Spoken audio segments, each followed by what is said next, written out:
Բոլորիդ բարի օր, բարի առավոտ, քանի որ վերջի երկու նյութը Ռուբեն Վարդանյանի մասին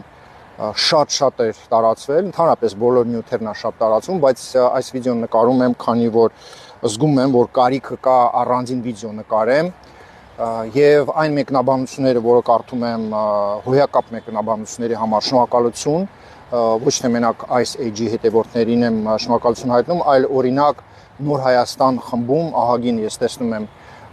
հետևորդ, ովքեր շատ լավ են վերաբերվում իմ նյութերի հանդեպ, շնորհակալ եմ, իսկապես շատ եմ շնորհակալ եւ չեք պատկերացնում, խոսքեր չունեմ, որ ես շնորհակալությունս հայտնեմ ձեզ սրտանց։ Նաեւ ես նկատեցի, որ Ռուբեն Վարդանյանի, այսպես ասած, աջակիցները, ովքեր դիվանին նստած իրան աջակցում են, չգիտեմ ոնց են դիվանին նստած աջակցում այդ մարդուն, բայց գրում են սուտա, տենց բան չկա, եկեք ազնիվ խոսենք։ Ուրեմն տեսեք, Դրամբոն գյուղում ընդհանրապես վերջի 20 տարին այնքան ոսկի են հանել Ղարաբաղից, որ չեք պատկերացնում, ինչքան հարստություն են գողացել, բայց ամենամեծ այսպես ասած հանքավայրերից մեկը եղել է Դրամբոն գյուղում, այսպես ասած, այդ հանքը, եւ 2000 թվականներին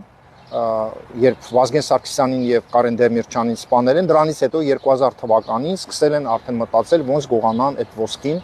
եւ եկեք բոլորս հարց տանք, ոնց եք դուք մտածում 3 միլիոն 200,000 տոննա այդտեղից հանքաքար են հանել եւ պատկերացնում եք ինչքան ոսկի է մեջին եղել, ոնց եք դուք մտածում Ռուսաստանը թույլ կտար ուրիշ երկրից գային եւ 3 միլիոն 200,000 հանքաքար տոննա հանեն Դրամբոնից։ Ոչ, այսինքն բոլորս հասկանում ենք, որ Ռուսաստանը իր ձեռը դրել է այդ ոսկու վրա ու թալանում էր Ղարաբաղի ոսկին։ 3%-ն է այդ ոսկուց, գումարից մտել Ղարաբաղի բյուջեն։ Եկեք հարց տանք, մենք 35 տարի այսքան մարդ ենք սպանել, Մոնթե Մելքոնյանի գլուխն եք կերել, մենք ենք սպանել իրան, Լեոնիդ Ազգալզյանն ենք սպանել, Բեկորն ենք սպանել, այս բոլոր տղերքը Ռոբերտ Աբաջյանը իրանց ընտանիքները գոնե 1 գրամ ոսկի ստացել են, ոչ։ Այսինքն բոլոր տղերքը զոհվել են դրա համար, որ Ռուսաստանը թալանի Ղարաբաղի ոսկին։ Եկեք մենք հարց տանք, 2000 թվականներին Ռուբեն Վարդանյանը գալիս էր Ղարաբաղ, տարին 5-6 անգամ, ինչի համար էր գալիս։ Ինչի համար էր գալիս Ռուբեն Վարդանյանը Ղարաբաղ։ Ով էր ձևակերպում այդ թղթերը եւ ասեմ որ ցեխեր են բացել 2002 թվականին արդեն բոլոր ցեխը մի քանի ցեխ արդեն բացված է Դրամբոնում Այսինքն Ռուբեն Վարդանյանը մի բառ չի խոսում ոսկու մասին այսպես տեսեք պրովոկացիաներ ենք մենք լսում այս վերջի պրովոկացիան մի ամիս մնացած միջև ընտրությունները ինքը պրովոկացիա անում ինչ որ հայտարարություններ անում Բաքվի բանտից Այ ախպեր ջան, մի հատ հայտարարություն արա, ոսկու մասին դու ինչ էիր անում Ռուբեն Վարդանյան Ղարաբաղում եւ ինչ թղթեր եք դուք ստորագրել Բակո Սահակյանի հետ, մի հատ հասկանանք։ Թող Ռուբեն Վարդանյանի եղբան, տղան կամ քույրը դուրս գան եթեր ու ասեն Ռուբեն Վարդանյանը ինչի համար էր գալիս, ինչ թղթեր էր ձևակերպում, Ղարաբաղում։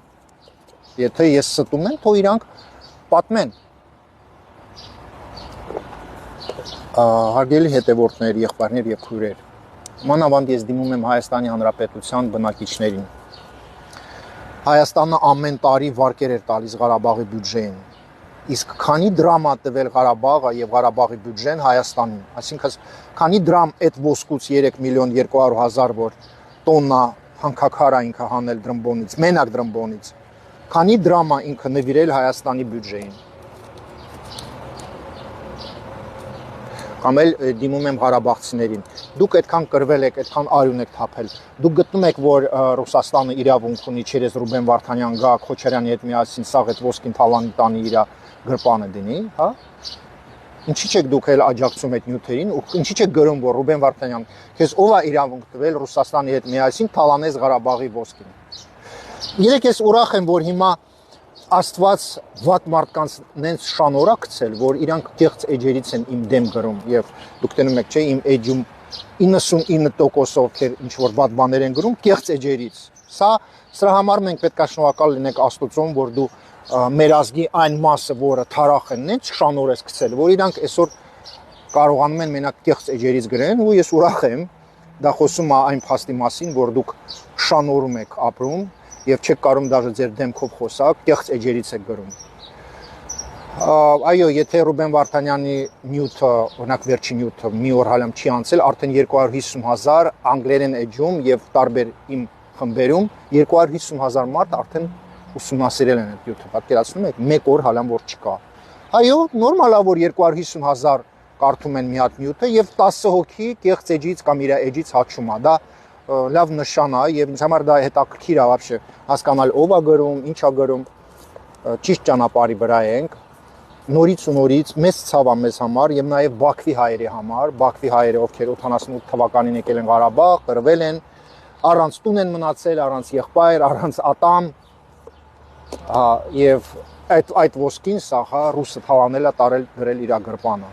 Մա մենք ինչի համար եք ադրբեջանցու հետ կռվել։ Ստացվում է որ կռվել ենք դրա համար, որ ռուսները ոսկին վերցնեն իրենց գրպանը դնեն։ Ինչի համար ենք մենք 35 տարի Հայաստանի երեխեքը տարել սնայպերի տակ դրել, այսինքն այդ տղերքը ովքեր զոհվել են սնայպերից, իրանք կայնած են դրա համար, որ ռուսը այդ ոսկին գողանա, հենց է ստացվում։ Ու սա է իրականությունը։ Եթե այն իրականությունը, ինչի մասին ես գրում եմ եւ սյուժեների մեջ պատմում եմ, ինչ որ մեկին դուր չի գալիս, դա իմ խնդիրից չի։ Էլի համարյա 80,000 մենակ ստեղ ունեմ հետևորդ, 52,000 ռուսական էջում,